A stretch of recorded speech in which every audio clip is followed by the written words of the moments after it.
안녕하세요. 저는 인생에 몇 없을 거사를 두 번이나 치르고 두 자녀와 함께 하루하루를 열심히 살아가고 있는 대한민국의 한 남성입니다. 우리가 살면서 누구는 편안하고 안락한 삶으로 쭉 이어가며 살기도 하겠지만 또 다른 누군가는 사는 내내 고달픈 삶이 있기도 하잖아요. 하지만 어느 쪽이든 자신만의 행복이 있기 마련이고 또 견디기 힘들 만큼의 고통도 있기 마련이죠. 그래서 우리 인생을 희노애락이라고 표현하기도 하죠. 저도 그리 길지 않은 세월이지만 인생을 살면서 희노애락을 참 많이 느낀 것 같습니다. 근래에는 크나큰 아픔과 쓰디쓴 상처를 입게 되면서 또다시 내 인생에 이런 아픔이 찾아오면 어떡하나 하는 두려움이 일기도 하는데요.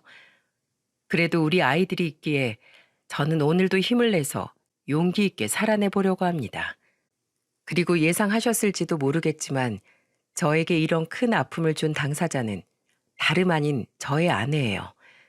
평생을 사랑하고 함께할 사람이라고 여겼던 아내에게 아픈 배신을 당한 후폭풍이 이렇게 클 줄 몰랐습니다. 제가 왜 이렇게까지 반응하게 되었는지 지난날의 제 이야기를 들려드리도록 할게요. 아내와 저의 첫 만남은 회사 안에서였습니다. 저희는 입사 동기로 들어왔고 당시 다른 입사 동기들은 들어왔다가 경력직으로 이직을 많이 하게 되면서 나중엔 아내와 저만 거의 남게 되었어요. 회사 안에서 동기는 정말 큰 존재였기 때문에 저와 아내는 서로를 의지하면서 친구로 지내고 있었죠. 근데 어느 날 아내가 먼저 저에게 고백을 해오는 게 아니겠어요? 그동안은 저도 동기 이상으로 생각해 본 적은 없었는데 막상 아내의 마음을 듣고 나니 그때부터 좀 다르게 보이기 시작하더군요. 그래서 그 뒤로 저희는 연인 사이가 되면서 결혼에까지 성공하게 되었습니다. 같은 직장의 같은 부서였기 때문에 말이 잘 통하고 서로 의지되는 것이 많았어요. 특히나 아내는 활발하고 사람들과 어울리는 걸 좋아하는 성격이라 저희 부모님에게도 사근사근하게 곧잘 하곤 했었고요. 어머님, 얼마 전에 이 사람이랑 같이 데이트 다녀온 곳이 있는데 거기에서 진짜 경치도 좋고 음식도 괜찮은 장소가 있더라고요. 저희 조만간 같이 가요. 제가 먼저 이희한테 어머님 모시고 같이 가자고 얘기했어요. 아이고, 그랬어? 우리 며느린 어쩜 이렇게 예쁜 집만 골라서 할까? 그래, 그래, 가자. 고부 사이가 너무 좋다 보니까 가끔은 제 친여동생이 둘 사이를 질투할 정도로 둘의 사이는 각별했습니다. 그리고 저희 엄마가 이 사람한테 진짜 잘하기도 했었어요.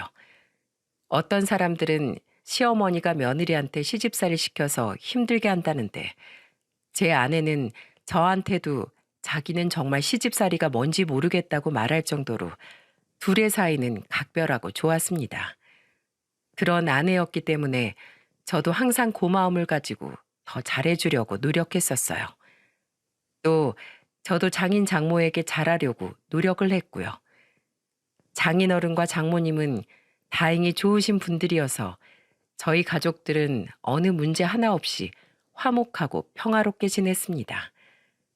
그렇게 저희는 2살 차이 나는 딸과 아들을 낳고 잘 키우고 있었는데 어느 날 아이들 2명이 모두 다 중학교에 입학하고 나자 아내가 저한테 한 가지 제안을 하더라고요. 여보, 우리 애들 좀 유학시키는 거 어때? 우리나라는 조기 교육이 정말 중요하잖아. 그리고 대학 가는 것도 예전보단 뭐 그렇게 많이 중요하게 생각들 안 한다고 하지만 그래도 애들 벌써 공부 때문에 스트레스 받고 있는데 이러다가 수능 한번 잘못되면 또 고생할 게 뻔하잖아. 우리 그러지 말고 외국에서 공부시키는 거 어때? 좀 갑작스럽긴 한데 애들이 근데 갑자기 외국 가서 공부하라고 하면 할까? 그거 비용도 만만치 않을 텐데. 우리 둘 다 맞벌이 하면서 모아놓은 돈도 좀 있잖아. 일단은 그걸로 시작을 하는 거지. 거기까진 좋은데, 아니, 그럼 애들끼리만 외국을 보내? 우리 애들 아직 어려. 엄마도 그렇고 아빠 품이 필요한 아이들인데. 아이 참. 요즘은 더 어릴 때도 혼자 가서 잘만 공부하고 그러더라. 아니면 내가 좀 곰곰이 생각을 해봤는데 당시만 괜찮으면 내가 애들 따라가는 건? 솔직히 나도 애들 공부를 좀 시키고 싶긴 한데 애들만 보내면 세상이 흉흉해서 좀 걱정스럽긴 해. 근데 내가 따라가서 애들 옆에서 케어해주고 공부하는 거 도와주면 애들도 우리도 안심이 되고 서로 좋은 거 아닐까? 아내는 저에게 제안하기를 아이 둘을 아내가 데리고 들어가서 대학까지 공부를 마치고 들어오는 거였어요. 그 사이에 저는 여기에서 일을 하고 아내도 외국에 나가서 얼른 적응해서 아이들이 학교 가 있는 시간을 틈타 간단한 일이라도 하며 돈을 보태겠다고 했고요.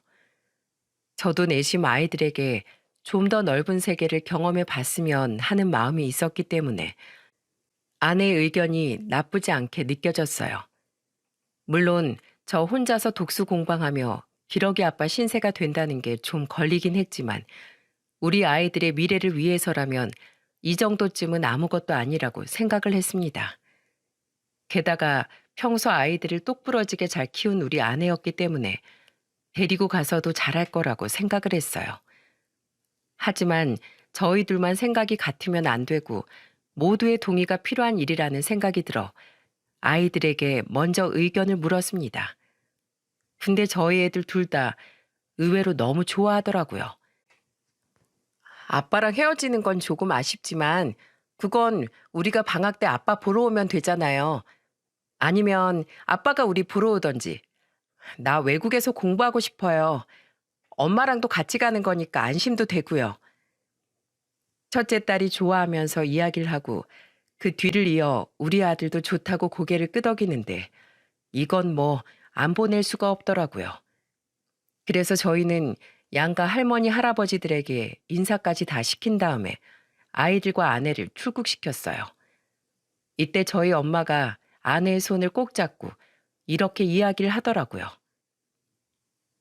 얘야, 가면 많이 힘들 거야. 타국살이라는 게 그렇게 말처럼 쉬운 게 아니라더라. 충분히 다 알고 공부하고서 가는 거겠지만 가서도 항상 안전 조심하고 무슨 일 있으면 바로 연락해야 한다. 알았지? 네, 어머님, 걱정하지 마세요. 제가 가서도 자주 연락드릴게요. 그리고 어머님도 저희 있는 곳으로 놀러도 오시고요. 아버님이랑 같이 오시면 제가 맛있는 거 대접해 드릴게요. 좋은 곳 많이 알아두고서 관광도 시켜드리고요. 그래, 그래. 알았다. 가서 고생할까봐 그게 걱정이다. 잘 다녀와. 중3 된 딸과 중1 된 아들들의 아내까지 보내놓고 나니 정말 집이 허전하고 벌써부터 보고 싶은 마음을 감출 수가 없더라고요.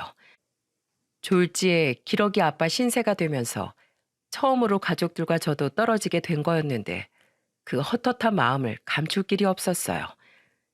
그래도 외국에서 타지 생활하며 더 고생할 이들을 생각하며 저는 정말 열심히 일을 하기 시작했습니다. 그리고 틈틈이 아이들과 아내와 연락을 자주 주고받으면서 그들이 어떻게 공부를 하고 있는지, 얼마나 잘 적응을 하고 있는지를 매일 들을 수 있었어요.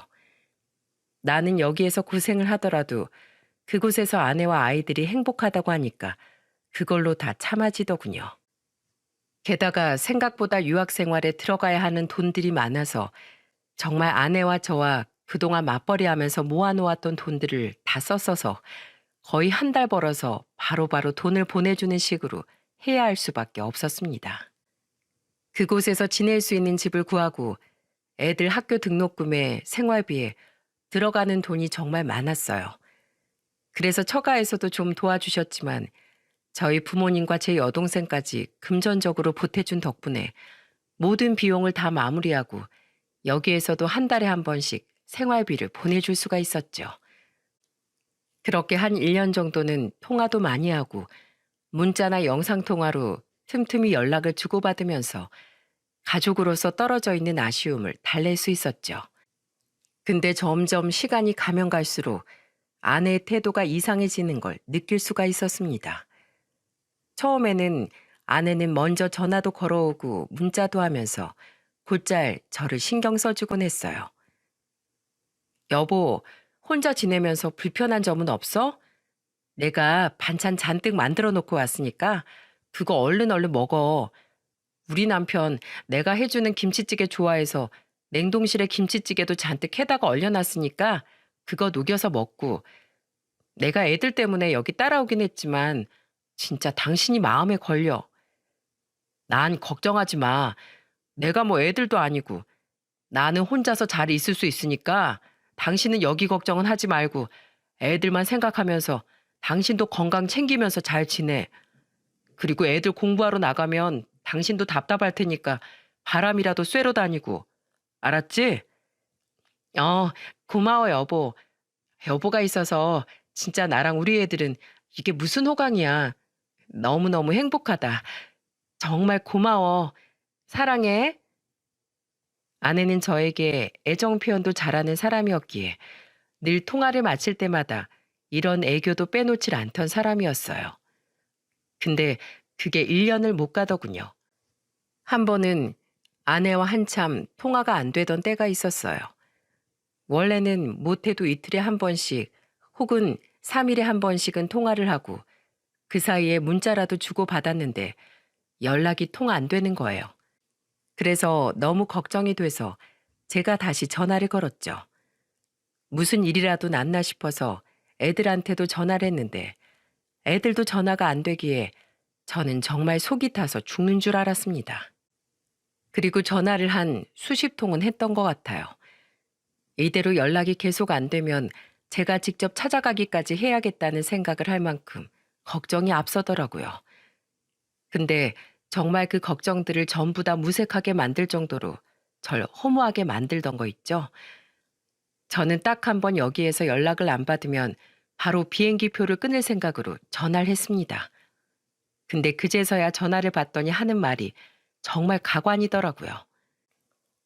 아유, 여보, 왜 이렇게 전화를 해? 나 여기 지금 애들이랑 잠깐 휴가 왔어.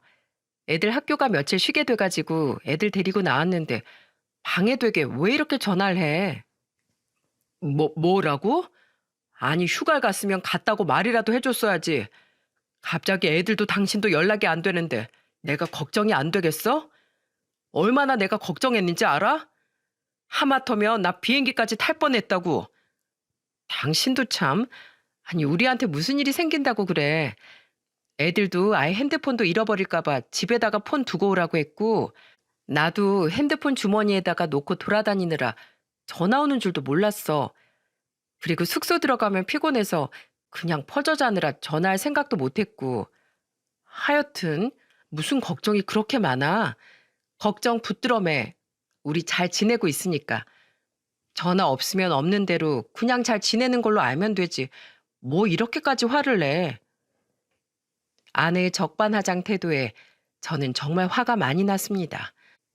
평소에 아내라면 하지 않았을 행동이기에 더 이해가 안 되기도 했어요. 게다가 요즘은 전화를 해도 짜증을 내거나 지겨워하는 게 너무 느껴졌었기 때문에 이번 기회에 제대로 얘기를 좀 해야겠다 싶었죠. 당신 요즘 정말 왜 그래? 통화를 해도 귀찮은 티 팍팍 내고 애들 좀 바꿔달라니까 애들은 바꿔주지도 않고 애들도 그래. 왜 내 전화를 그렇게 안 받는 거야? 당신 애들한테서 핸드폰 뺏었어? 뺏긴 뭘 뺏어? 공부하는데 계속 핸드폰으로 딴짓하니까 공부할 때만 잠깐 내가 가지고 있어. 당신도 애들 공부하는데 집중 안 되게 계속 전화하고 그런 거 하지 마. 내가 알아서 잘 케어하고 있으니까. 하여간에 별나긴. 통화 이제 됐으니까 안심했지? 우리 또 일정 있어서 끊을게. 저는 아내에게 애들하고 통화라도 시켜달라고 하려고 했지만 그 말을 할 틈도 주지 않곤 바로 전화를 끊어버렸어요. 어찌나 속상하고 서운하던지 정말 처음으로 나만 여기 두고 외국으로 나간 아내와 애들이 믿게 느껴지더라고요. 그 뒤로는 그래도 아내가 이번 통화를 통해서 자기가 잘못했다는 게 조금은 느껴졌는지 그 이후에는 또다시 정상적으로 연락을 잘 주고받고 했었어요. 근데 그 이후부터는 아내가 점점 저에게 요구하는 게 많아졌습니다. 여보, 이번에 애들 학교에서 프로그램 중에 괜찮은 게 하나 나왔더라고. 더 공부할 수 있는 기회인데다 이거 참여하기만 하면 애들한테 무조건 도움되는 프로그램이니까 당신 이번에 프로그램 참가비 좀 보내줘야 할 것 같아. 내가 여기에서 당신이 보내준 걸로 해보려고 했는데 택도 없어. 그래? 얼만데? 나도 지금 없어서 우선 구해봐야 할 것 같은데. 한 500 정도. 무리라는 건 아는데 그래도 애들한테 도움되는 거니까 좀 보내줘. 이 프로그램만 참여하면 애들 영어도 더 잘할 수 있고 대학 들어가는데도 도움이 많이 되는가 봐. 미국 애들도 참여하려고 난리더라. 그러니까 늦지 않게 보내줘. 저는 애들 미래에 좋은 프로그램이라고 하기에 돈을 안 보내줄 수가 없었습니다. 그래서 여동생에게 빌려서 아내에게 돈을 보내줬어요. 하지만 아내의 요구는 거기에서 끝나지 않았습니다. 그 뒤로도 아내는 생활비가 부족하다, 애들 학비가 올랐다, 애들이 어디 가고 싶어 하는데 돈이 없다 등등 참 여러 가지 이유로 저에게서 돈을 보내달라고 요구를 해왔어요. 그래서 저는 아내에게 이야기를 했죠. 정말 도저히 저 혼자서는 감당이 안 돼서 어렵게 꺼낸 말이었어요. 여보, 내가 진짜 보내주고 싶은데 나도 여기에서 버는 족족 그쪽으로 보내주느라 이제 더 남은 게 없어. 그러니까 당신도 거기 생활 어느 정도 적응했으면 일을 좀 시작하는 건 어때? 당신 가기 전부터 그럴 계획 가지고서 간 거였잖아. 어머, 당신 진짜 너무한다. 지금 나한테 여기에서 애들 뒷바라지 하는 것도 부족해서 돈까지 벌라는 거야? 나 여기서 당신한테 내색은 안 하지만 얼마나 힘든 일이 많은 줄 알아? 타지에서 애들 뒷바라지 하는 게 어디 쉬운 줄 아냐고. 그깟 돈 보내주기 싫으면 그냥 안 보내주면 되는 거지. 지금 그 말 못해서 나한테 돈 벌란 소리를 해? 진짜 당신이란 사람 최악이다. 뭐라고? 당신 말이면 단 줄 알아? 나도 여기에서 뭐 쉽게 사는 줄 알아? 버는 족족 당신이랑 애들한테 다 들어가는데 나도 숨 좀 쉬자. 여기에서 당신이 돈 보내달라고 해서 빚진 게 얼마나 되는데 당신은 그냥 말만 하면 돈 나오는 기계로 날 취급하는 것 같은데 나도 이제 쥐어짜내도 더 나올 돈도 없어. 그러니까 당신도 거기에서 일 시작할 거 아니면 나한테 돈 얘기 더 꺼내지 마. 저는 아내에게서 나오는 황당한 태도에 너무나 실망스러웠어요. 물론 아내도 타지에서 애들 케어하고 적응해 나가는 게 쉽지 않을 거라고는 생각했지만 그래도 정말이지 저도 더 이상은 돈 나올 구멍이 없었기에 아내에게 어렵게 말한 거였는데 오히려 저한테 너무하다는 식으로 말을 하니 화가 날 수밖에 없었습니다. 근데 아내의 태도는 여기에서 그치지 않았어요. 여보, 이번에 돈을 좀 더 보내줘야 할 것 같아. 다른 게 아니라 집에 문제가 생겨서 내가 모르고 집에 불이 났는데 그것 때문에 수리가 불가피하게 됐네. 정말 미안한데 그거 돈 좀 보내줄 수 없을까? 정말 미안해 여보.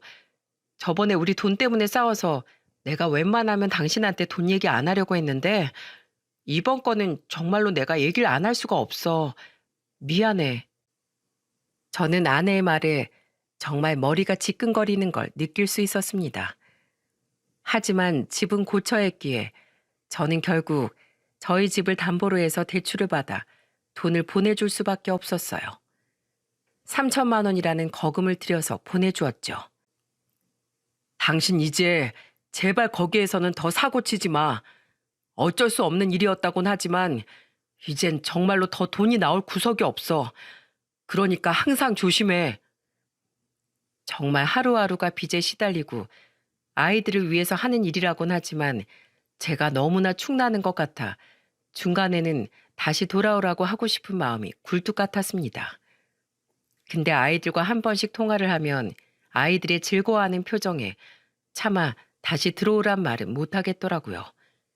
하지만 저의 이런 속을 아는지 모르는지 아내는 점점 더 심하게 행동해 가길 시작했어요. 아내는 그 뒤로 다시 태도가 바뀌면서 다시 저에게 소홀해졌습니다. 아내가 저한테 사근사근 할 때는 오직 돈 얘기할 때뿐이었어요. 저는 그게 괘씸하기도 하면서 정말 너무나도 크게 실망이 되어서 하루는 아내에게 이야기를 했죠. 당신 정말 요즘 왜 이렇게 변했어? 거기에서 무슨 일이 있길래 연락도 제대로 안 하고 맨날 돈 필요할 때만 연락을 해. 애들 전화 아예 되지도 않고 당신한테 바꿔달라고 하면 겨우겨우 사정에 한번 바꿔줄까 말까 하고 도대체 왜 그래? 애들이 자꾸만 당신이랑 통화만 하면 공부하는데 흐트러져서 그래. 안 그래도 타지에 와서 친구들 사귀고 낯선 환경에 있는 거에 익숙해지고 있는 상황인데 당신이랑 통화만 하면 마음이 다 풀어져서 공부도 안 하고 그런단 말이야. 아니, 그래도 그렇지. 지금 가고 나서 시간이 얼마나 지났는데 애들이랑 초반에만 잠깐 통화하고 지금은 아예 거의 목소리 듣는 것도 힘들다고. 나도 애들이 잘 지내고 있는지 좀 뭐가 보여야 기러기 신세가 좀 보람이 있을 거 아니야. 당신은 내가 전화만 하면 짜증부터 내고 귀찮아하고 돈 얘기만 하고 나도 낙이 있어야지 낙이. 어머나 세상에. 여보, 당신은 이미 애들 공부시키고 있는 것만 해도 그걸 낙으로 삼아야지. 그것도 못하는 능력 없는 부모가 얼마나 많은데. 여보, 나 여기에서 애들 하소연 듣고 사는 것만 해도 지겹고 힘들어. 근데 당신까지 전화해서 징징댈래 진짜? 아이 몰라, 끊어. 나 피곤해. 아내는 제 말을 더 듣기 싫다는 듯이 말하고는 전화를 끊어버렸어요. 정말이지 모든 게 완벽할 것 같았던 우리 부부 사이와 우리 가족들이 왜 이렇게 되었는지 정말 이해가 안 되더라고요. 근데 그 이후에도 아내는 저에게 계속해서 실망감만 던져주었습니다. 아내가 외국으로 나가기 전까지만 해도 아내와 저희 엄마는 매우 각별했어요. 물론 아내에게는 처가도 있기는 했지만 처가는 시골에서 농사 지으며 살고 계셨기에 서울 가까운 곳에서 지내는 저희 엄마와 더더욱 자주 왕래하며 지내곤 했었죠. 거기에다가 애들 초등학생 때 장모님이 돌아가셨는데 그때 장모님이 한창 몸이 안 좋고 병원 신세를 오래 지고 계셨어요. 그때 서울 병원에서 장모님을 모시고 있었어요. 장인어른은 시골에서 농사를 지어야 했기 때문에 올라와 있을 수가 없었고 아내는 저랑 맞벌이로 일을 하고 있었기에 병간호할 사람이 없었죠. 그때 장모님을 지극정성으로 간호해 준 것이 바로 저희 엄마였습니다. 어머님, 간병인 불러다가 저희 엄마 봐달라고 하면 돼요. 왜 어머님 힘드시게 어머님이 직접 간병을 하세요. 아이고 됐다. 다른 사람 손 타는 것보다야 내 손 타는 게 낫지. 그래야 너도 안심이 되고 나도 사돈 보는데 마음이 편할 것 아니야. 다른 곳에 계시는 것도 아니고 우리 집 바로 옆 병원에 계시는데 이 정도는 내가 해야 한다고 본다. 그러니까 넌 일에 집중하고 한 번씩 와서 엄마 들여다보고 가. 간호는 내가 다 할 테니까 걱정하지 말고 무슨 일 생기면 바로바로 연락 줄 테니까. 어머님, 정말 감사합니다. 당시 장모님은 몸이 많이 안 좋아 침대에서 내려올 수조차 없는 몸이 되었는데 나중에는 대소변도 가릴 수 없는 처지가 되었어요. 그래서 그 수발까지 다 든 게 바로 저희 엄마였습니다. 장인어른까지도 와서 저희 엄마 손을 꼭 잡으며 고맙다고 하실 정도니 얼마나 지극정성으로 보살폈는지는 직접 보지 않아도 아실 수 있으실 거예요. 외동인 며느리를 위해서 그리고 자신의 사돈을 위해서 저희 엄마는 허리도 좋지 않은 몸으로 1년 이상을 그렇게 희생을 하셨습니다. 1년 이상을 자신에게 안 사돈 되는 사람의 대소변까지 시중 들어가면서 그렇게 간병을 하셨죠. 그 뒤로 돌아가셨을 때도 장례 내내 장례식장을 지키신 분이 바로 저희 엄마였어요. 그때 우리 아내도 얼마나 엄마에게 고마워했었는지 몰라요. 저 역시도 엄마에게 들어가라고 해도 엄마가 말을 안 들을 정도라 그 마음 씀씀이에 존경스럽기까지 하더군요. 그리고 아내도 그런 저희 엄마에게 의지를 많이 했습니다. 어머님, 저 정말 이제 어떡해요? 우리 아빠도 외롭고 불쌍해서 어떡해요? 벌써부터 엄마가 너무 보고 싶어요. 저 일한다고 그동안 제대로 돌아보지도 못했는데. 괜찮다, 괜찮어. 금방 다 괜찮아질 거야. 그리고 안사돈이 널 다 이해하셨어. 나랑 대화할 때마다 바쁜 너 이해한다고. 그래도 너무너무 사랑하는 우리 딸이라고 얼마나 말씀하셨는지 모른다. 그리고 돌아가시기 전에 널 부탁하시더라. 너를 내 딸로 생각하고 그렇게 곁에 있어 줄 수 있겠냐고. 그래서 내가 꼭 그렇게 하겠다고 했어. 그러니까 앞으로 나는 널 내 딸이라고 생각하고 내가 아껴줄 거니까 아무 걱정하지 마. 어머님, 감사합니다. 이렇게 저와 아내에게 소중하고 고마운 존재였던 그런 엄마에게 갑자기 청천벽력 같은 소식이 들려왔고, 그건 바로 엄마의 암 선고였습니다. 생각지도 못하게 들려온 소식이었고, 거기다 이미 진행이 많이 되어 전이까지 된 상황이라 손을 쓸 수가 없었어요. 그래서 저는 곧바로 아내에게 전화를 했죠. 여보, 엄마가 지금 암 선고를 받으셨어. 길어봐야 3, 4개월이래. 당신이 좀 엄마한테 전화도 드리고 시간 내서 한번 나와서 엄마 얼굴도 좀 보고 하면 좋을 것 같아. 엄마가 당신 많이 보고 싶어 하시네. 애들도 그렇고. 아, 그래? 알았어. 내가 전화 한번 드릴게. 그리고 지금 가는 건 좀 어려울 것 같아. 애들이 이제 곧 시험이 얼마 안 남아서 애들 시험 기간이라 예민한 시기거든. 어머님껜 내가 잘 말씀드리고 애들이랑 영상통화도 시켜드릴 테니까 걱정하지 마. 저는 아내의 말에 서운함을 느꼈습니다. 다른 사람도 아니고 자신을 그렇게 아껴주었던 시어머니의 병 소식인데 당장에 찾아온다고 해도 모자랄 판에 오히려 저의 말에 귀찮아하는 것처럼 느껴지는 게 너무 서운하게 느껴졌어요. 하지만 그쪽에도 사정이라는 게 있었기에 저는 우선은 아내가 엄마에게 영상통화라도 하는 것에 의미를 두기로 했어요. 하지만 아내의 행동은 점점 더 심하게 이기적이게 되었습니다. 엄마가 계시는 병원으로 가서 애들 엄마랑 통화 잘 했냐는 소리에 엄마가 이렇게 말씀을 하시는 거예요. 아니, 전화 안 왔는데 안 그래도 내가 애들이 너무 보고 싶어서 어제 전화를 했는데 전화를 안 받더라고. 애들이랑 애 엄마 무슨 일이 있는 건 아니지? 무슨 일이 없으면 다행이지만 목소리라도 듣고 싶다. 에휴, 이제 나도 얼마 안 남았는데 이대로 떠나려니까 너무 아쉬워. 네? 애들 엄마가 전화 드린다고 했었는데 안 했어요? 애들 지금 시험 기간이라 나오긴 어렵고 전화 드린다고 했었는데. 안 왔어. 뭐 사정이 있었겠지. 저는 엄마의 전화조차 받지 않았다는 사실을 알고 너무 화가 났습니다. 부재 중이라도 떴을 텐데 그것까지 무시한 아내에게 정말 크게 화가 나더라고요. 그래서 곧바로 전화를 했는데 제 전화도 받지 않았어요. 그래서 제가 문자를 넣었죠. 지금 당장 나한테 전화 안 하면 내가 당장 미국 쫓아갈 줄 알아. 제가 그렇게 무섭게 문자를 보내니까 그제서야 바로 전화가 왔습니다. 그리고 저는 불같이 화를 냈어요. 당신 엄마한테 전화 안 했어? 엄마가 지금 얼마나 기다리는 줄 알아? 당신이 어떻게 그래? 우리 엄마가 당신한테 어떻게 했는데? 당장이라도 튀어온다고 해야 정상 아니야? 어떻게 사람 도리가 그러냐고. 오는 걸 못하면 전화라도 드려야 할 거 아니야? 아, 진짜. 아직 돌아가신 것도 아니고 그냥 아프신 거라며. 돌아가시기 전까진 내가 전화 드렸겠지. 진짜 당신도 당신 어머니도 왜 그렇게 성격들이 급해서 그 난리야?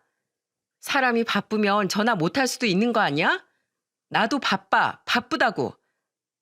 뭐야? 내가 당신한테 분명히 이야기했지. 우리 엄마 길어봤자 3개월이라고. 당신이 어떻게 그래? 진짜 구질구질하게. 알았어. 전화하면 될 거 아니야. 아내는 저하고 전화를 끊고서는 얼마 안 되어서 엄마에게 영상통화를 걸어 아이들과 통화를 하는 듯 했어요.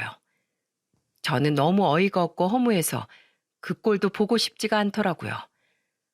아내에게 너무나 크게 실망이 들었지만 당시에는 저도 엄마 생각에 마음이 너무 힘들어서 아내를 너무 다그쳤다는 생각이 들었습니다.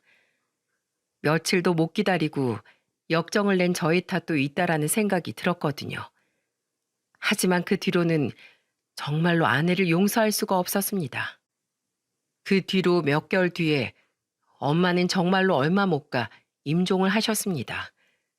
그리고 끝내 아내와 아이들의 모습을 볼 수는 없었어요.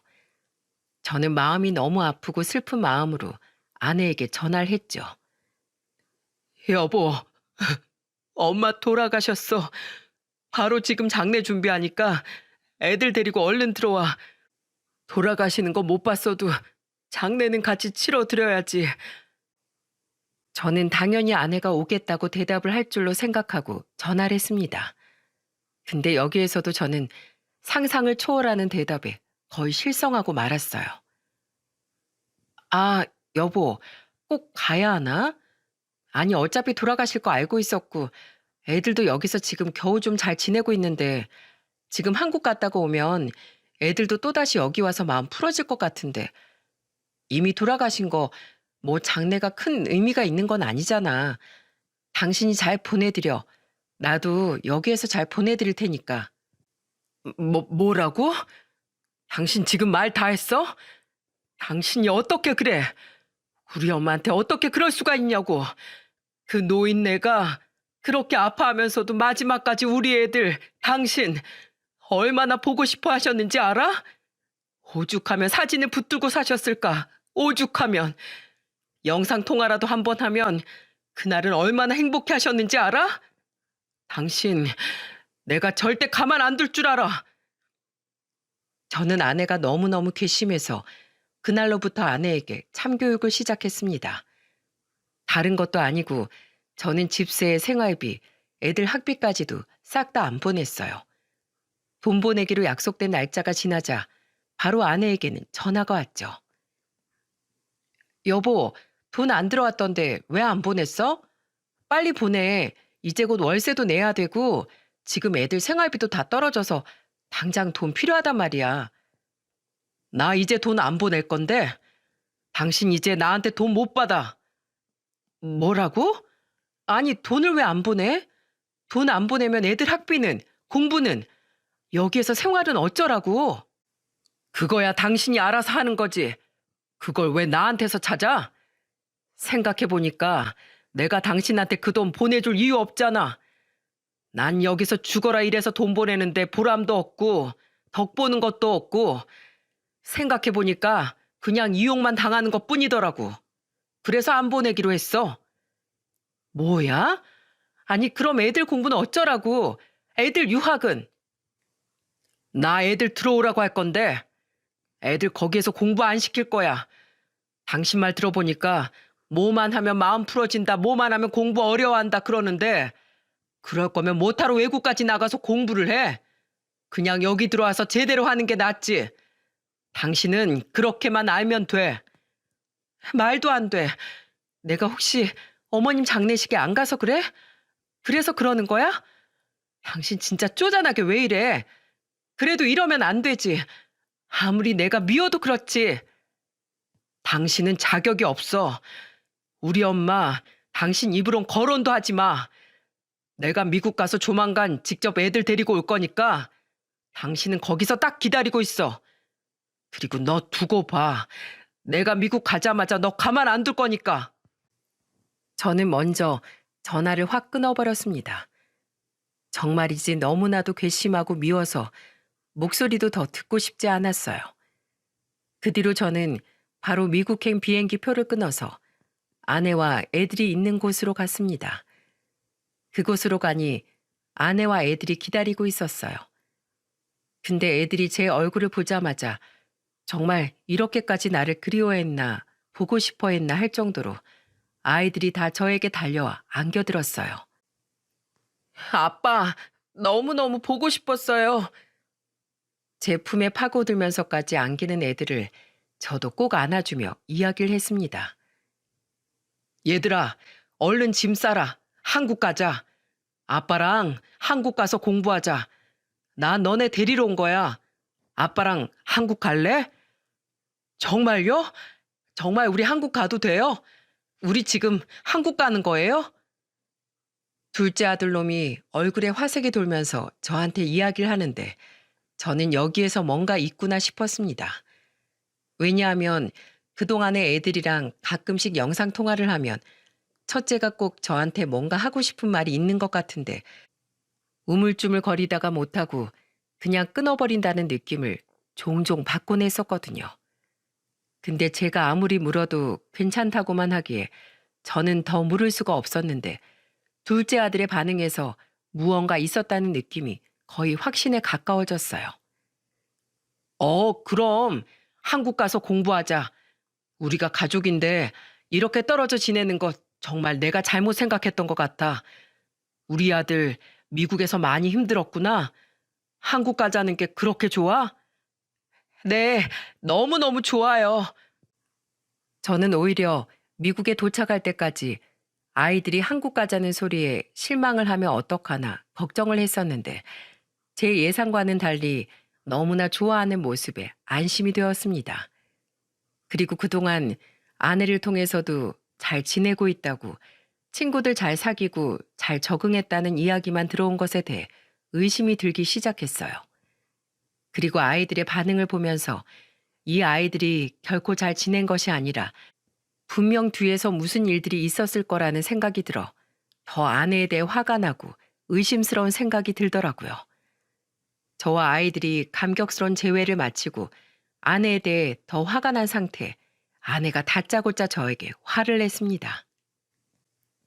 아니, 지금 이렇게 갑자기 애들을 데리고 가면 어떡해? 애들 여기에서 얼마나 잘 적응하고 공부하고 있었는데 당신이 애들 학길 다 망치는 거야, 지금. 망치긴 뭘 망쳐? 애들 지금 이렇게 좋아하는데 그렇게 오기 싫으면 당신이나 오지 마. 그래? 그럼 애들한테 선택하자고 하자. 내가 봤을 때 애들은 여기에 있어야 해. 아내 제안에 저는 바로 그러자고 했습니다. 그래서 애들에게 바로 물었죠. 주민이 선빈이 선택해. 너네 여기에서 공부할래? 아니면 한국 갈래? 너네가 여기에 남아서 공부 더 하고 싶다고 하면 아빠가 그렇게 하게 해줄게. 아빠는 너네 선택 존중하니까. 근데 한국 가고 싶다고 하면 바로 여기에서 아빠는 너네 데리고 한국 갈 거야. 거기에서도 좋은 교육 받을 수 있게 아빠는 최선을 다할 거고. 어떻게 할래? 저는 애들의 입장을 최대한 존중하며 물었습니다. 그랬더니 거기에서 애들은 만장일치로 고민도 하지 않고 이야기를 했어요. 한국 갈래요. 우리 한국 갈 거예요. 애들이 고민도 않고 말하자 아내가 방방 뛰며 난리를 쳤습니다. 야, 너네 미쳤어? 엄마가 여기에서 너네를 얼마나 힘들게 케어했는데 지금 한국 간다는 소리가 나오니? 아내가 애들에게 화를 내자 그제서야 큰딸이 울면서 말을 하기 시작했습니다. 이게 다 엄마 때문이잖아. 엄마가 우리한테 뭘 해줬는데, 뭘 잘해줬는데, 엄마가 잘해준 거 하나도 없잖아. 엄마 여기서 친해지고 만난 사람들이랑 맨날 나가서 놀기나 하고, 맨날 술 마시고 집에 외박하고, 우리 밥도 안 차려주고, 학교 갈 때 되면 그제서야 전화해서는 학교 가란 소리밖에 더 했냐고요. 심지어 둘째, 얼마 전에 학교에서 집에 혼자 오다가 소매치기 당했는데 엄만 걱정 한번 한 적 없었잖아요.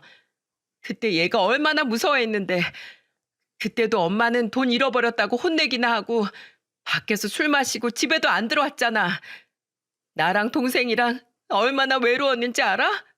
얼마나 힘들었는데.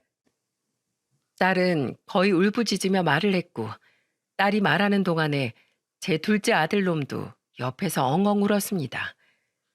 저는 전혀 예상하지 못하고 있었던 충격적인 사실에 정말 말을 잃어버렸어요. 나중에 알고 봤더니 아내는 그 한인타운에서 한국 사람들과 친해지고는 매일같이 나가서 술 마시고 파티장에서 놀기를 반복한 듯 했습니다. 그리고 애들은 제대로 돌보지도 않고 오직 자신의 유흥에만 힘을 썼던 거였어요. 심지어 제가 보낸 생활비의 거의 대부분을 자신의 유흥에 쓰기도 했었고요. 거기까지 알고 나니 저는 피가 다 거꾸로 솟는 듯 했었어요.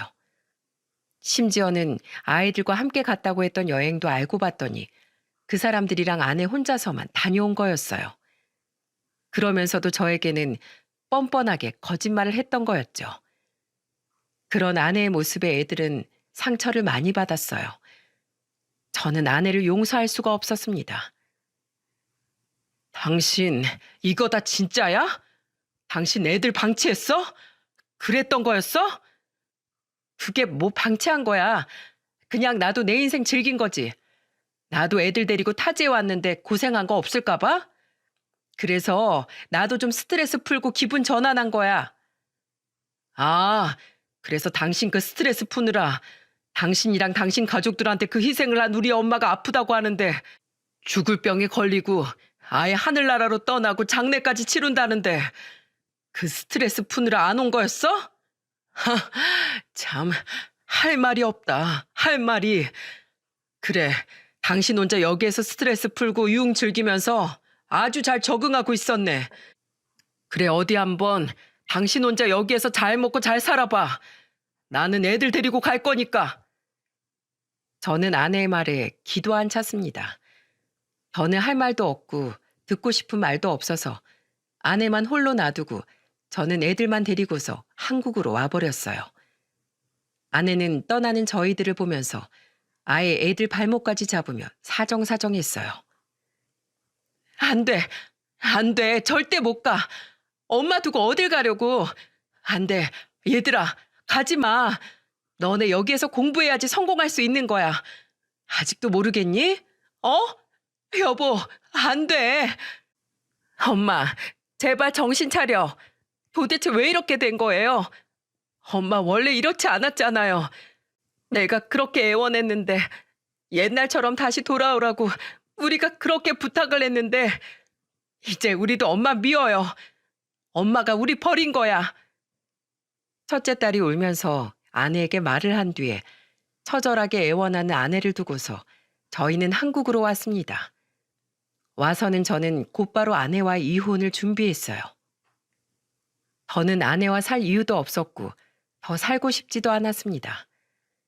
애들도 제가 아내와 이혼하는 것에 대해 동의를 했어요.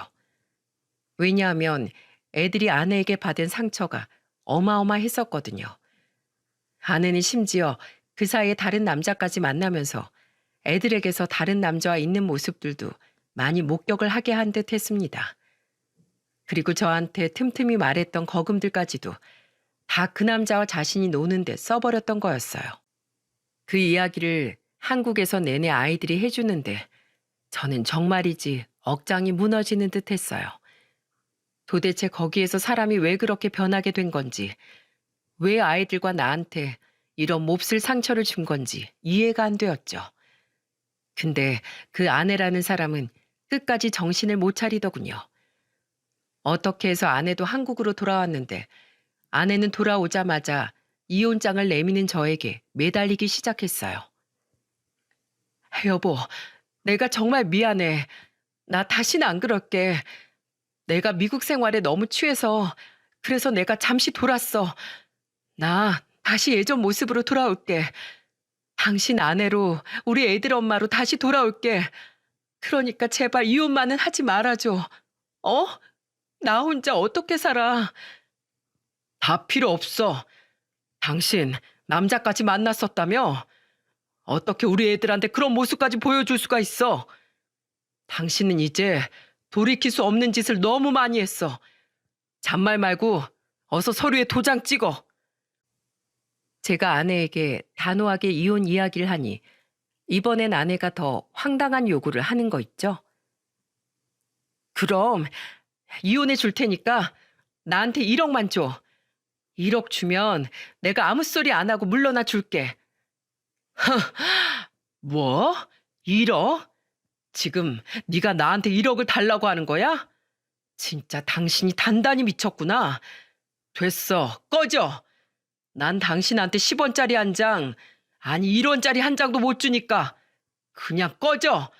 다신 우리 찾아오지도 마.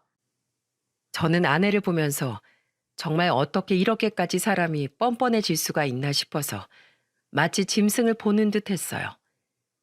저는 아내에게 위자료도 하나도 주지 않았고 아이들 양육권까지도 모두 싹 다 가지고 올 수 있었습니다. 아내는 말 그대로 빈털터리로 우리한테서 쫓겨나게 된 거죠. 근데 여기에서 정말 아내가 처절하게 후회를 하게 되는 상황이 하나 발생하게 됩니다. 그건 바로 다름 아닌 우리 둘째 아들 때문이었죠. 아내는 자신의 짐을 챙기기 위해 집으로 잠깐 온 적이 있는데 그때 아이들이 그래도 엄마랑 인사는 할 수 있게 해줘야겠다 싶어서 아이들과 같이 집에서 아내를 기다리고 있었어요. 아내는 울면서 짐을 다 싸서 나가려는데 그때 우리 둘째 놈의 행동이 아내를 땅을 치고 울게 만들었죠. 그 행동은 바로 아내의 손에 봉투 하나를 쥐어주는 거였습니다. 엄마, 이거 내가 그동안 모은 돈이에요. 많진 않아요. 딱 20만 원이에요. 이거 가지고 가서 다신 아빠랑 우리 찾아오지 마세요. 엄마한테 너무 실망했고 다신 보고 싶지 않아요. 엄마가 우리 엄마인 게 너무 싫어요.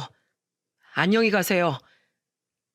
막내의 냉담한 말에 아내는 그 자리에서 무릎을 꿇고 주저앉으며 펑펑 울어댔습니다.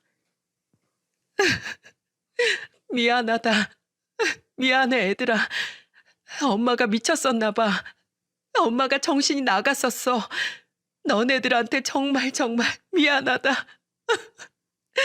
정말 미안해. 둘째는 그 봉투를 건네면서 아내와의 인연을 끊은 듯 했습니다. 그걸 아내도 느꼈는지 그 자리에서 펑펑 울다가 제가 이제 나가라고 말하자 그제서야 영혼이 거의 빠진 사람처럼 집을 나섰어요. 그 뒤로 아내는 더 볼 수 없었습니다. 아이들도 그 뒤로는 엄마를 찾지 않았고요. 정말 마음 아프게도 우리 아이들이 엄마를 찾지 않는 걸 보면서 내가 왜 우리 애들을 두고서 유학 보낼 생각을 했을까? 그것만 아니었다면 우리 애들이 이렇게 되진 않았을 텐데 라는 생각이 들어 정말 가슴이 아프더군요. 모든 것이 다 저의 잘못인 것만 같아 아이들 볼 면목이 없었답니다. 근데 그때 우리 첫째 딸이 와서 저한테 이런 말을 해주더라고요. 아빠, 우리 보면서 죄책감 들어 하지 마세요. 아빠는 정말 아빠로서의 역할을 우리한테 최선을 다해 해줬잖아요. 우리는 그거 알아요. 엄마가 잘못된 거였을 뿐이에요. 엄마가 잘못한 거예요, 이건. 우리 그래도 미국 가서 배운 것도 있고 아빠가 우리 보낼 때 했던 말처럼 우리 세계관이 넓어진 것도 있어요. 그래서 우리 다시 공부 열심히 해서 나중엔 우리 힘으로 아빠 모시고 미국 가려고요. 그러니까 그때까지 우리 힘내요. 딸의 이야기에 저는 펑펑 눈물을 흘릴 수밖에 없었어요. 정말이지 이 힘든 와중에도 잘 버텨주는 이 녀석들이, 잘 커준 이 녀석들이 너무 고맙더라고요. 그래서 저도 우리 애들을 생각해서 다시 힘을 내서 살아야겠다고 다짐했습니다. 덕분에 저는 다시 일상으로 돌아오는데 빠르게 회복할 수 있었고 애들은 다시 학교를 가서 잘 적응해서 지내고 있어요. 여러분 인생의 희노애락 중에 여러분은 어디를 지나고 계신가요? 저는 정말 힘든 시간이 길었지만 이제는 아이들과 함께 즐겁고 행복한 시기로 들어가고 있는 것 같습니다. 왜냐하면 아이들이 정말 밝은 웃음을 회복하게 되었거든요. 물론 저도 그렇고요. 여러분들도 부디 지금 힘든 일 속에 있으시다면 하루빨리 회복되어 웃는 날로 접어드셨으면 좋겠습니다. 저의 사연 들어주셔서 정말 감사합니다.